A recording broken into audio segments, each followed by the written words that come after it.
په کوزدیر مایارو کې د بجلۍ د ناروا لوډ شیډینګ پر ضد لاریون پیل شو چې پکې د بیلابیلو سیاسي ګوندونو مشران او کارکنان سره ګډ وو.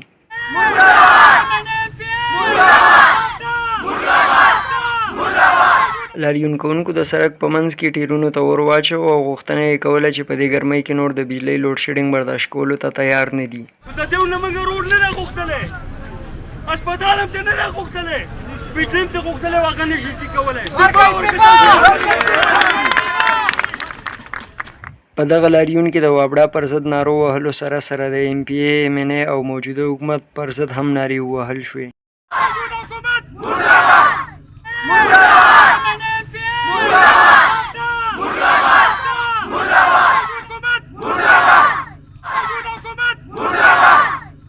احساس شته چې په ګاډو کې به خلکو ته تکلیف وي، مریضان به وي، مشران به وي، ماشومان به وي، خو دا مسله چې راپېښه شوې ده دا د دې خلکو د نااهلۍ نه راپېښه شوې ده.